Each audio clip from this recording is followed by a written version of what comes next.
All right, one last topic. If I could get the top part wiped off. Thank you. How to keep your deliverance. Okay, I usually don't have time to teach on this. Let me say that I have a series of 6 cassettes called Deliverance and Demonology, which are available to all of you. The final cassette is 7 ways to keep your deliverance. So if I don't cover it in detail, anyhow. Number 1, make Jesus Lord. Okay? Normally at the end of a deliverance service, I'll tell the people who've been delivered, don't you go out of this auditorium until you've made Jesus Lord of every area of your life. You remember what Jesus said in Matthew chapter 12? When the unclean spirit has gone out of a man, he walks through dry places seeking rest. Then he says, I will return to my house. What does he mean by my house? The person he occupies. And when he comes, he finds it 3 things: empty, swept, and set in order. What's the problem? No problem with having the house swept. No problem with having the house set in order. What's the problem? Empty, unoccupied. No one else has been allowed to move in. There's only one person strong enough to keep the devil out of your life. You know who that is?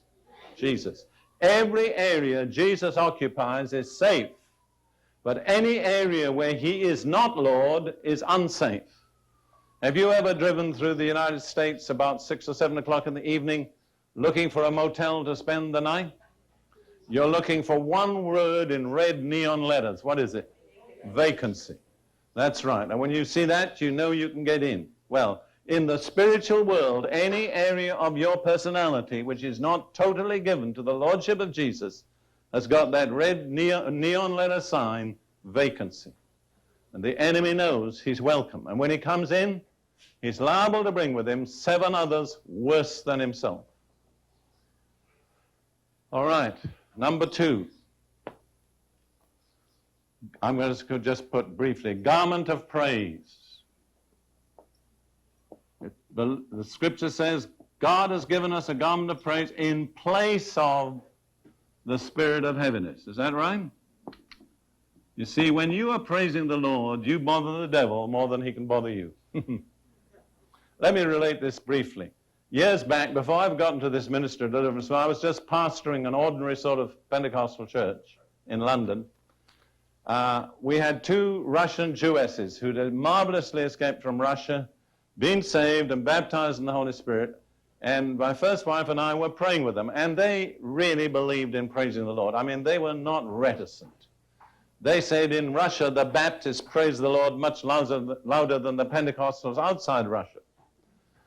And so there we were having a good time with the Lord, and there was a ring at the bell, and when I went to answer it, there was one of my lady church members there leading her husband by the hand. And she said, this is my husband. He's just come out of prison. He has a demon. Well, that was unwelcome news to me, because I didn't know what to do about demons. But I couldn't refuse the man, so I took the couple up where we were all praying.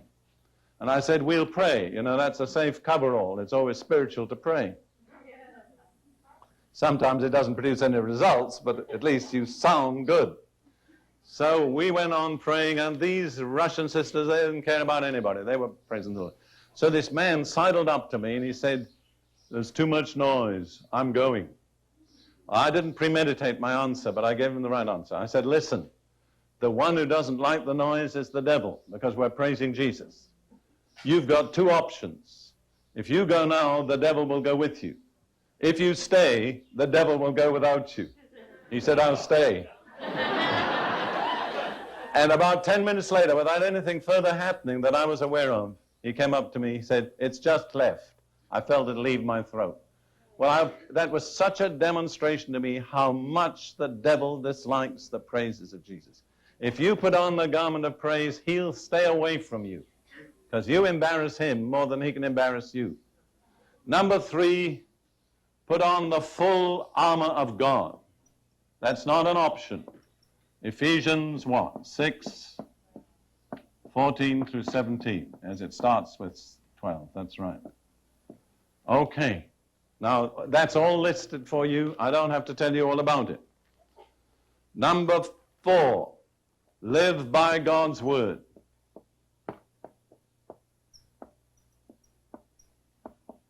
All right. Matthew 4:4 says what?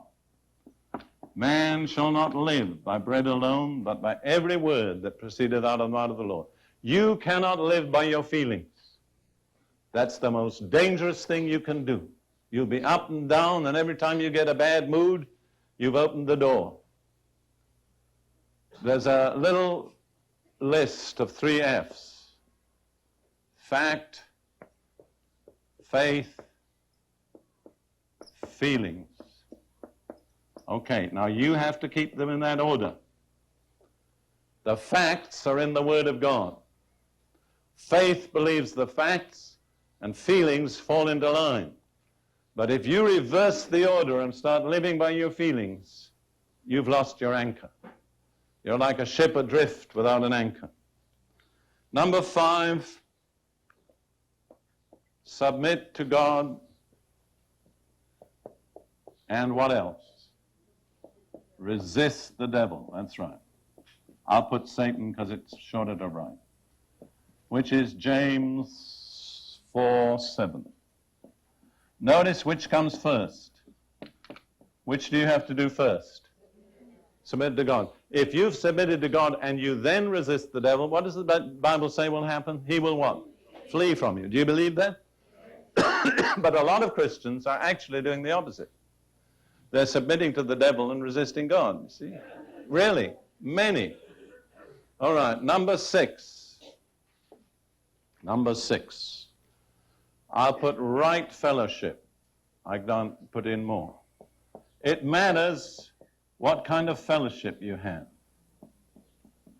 1 John 1:7. If we walk in the light, as he is in the light, what happens? We have fellowship. If you're out of fellowship, you're out of the light, understand? You're not protected by the blood. The blood only cleanses in the light. And you're going to have some kind of fellowship. Which is it going to be? With the godly or the ungodly? Paul says, have no fellowship with the unfruitful works of darkness. Understand? So the fellowship is an acid test of where you're at in your spiritual life. Number 7. I don't know how many I've got. Can I get them all in? I can. Come under discipline. All right. You cannot be a real Christian without being under discipline. Self-discipline, family discipline, governmental discipline, school discipline, church discipline. There are many areas of discipline. But the one who refuses is a rebel. And you know what the Bible says about rebels? 1 Samuel 15:23, rebellion is as witchcraft. The moment you become rebellious, you are exposed to the spirit of witchcraft. Okay? Discipline. Did you get that? For many people today, it's a dirty word. This starts with self-discipline, you understand? Most Christians indulge their moods and their whims and their fancies. You are not free to do that. It's just as dangerous to do that as it is to indulge your sexual impulses. You are not free to do it. Number 8, this is the last one. Make Jesus central. All right? You notice it begins and ends with Jesus. And I'm going to put a scripture there, John 12, what? 31 and 32. Which says, Jesus saying, now is the judgment of this world, and now is the prince of this world cast out. And I, if I be lifted up from the earth, will draw all men unto me. Notice the order. When Satan is cast out, what's the next thing to do? Lift up Jesus. That's right. Fill the vacuum with Jesus. The driving out of Satan creates a vacuum. It's very important you fill it with the right thing. Focus on Jesus. Do not focus on demons. Don't give the devil too much publicity. He loves it. Demons are real, like germs and viruses and other things. We have to acknowledge them. We have to deal with them. But a healthy person doesn't go around thinking all the time about germs and viruses. You understand? Health, in a certain sense, excludes them.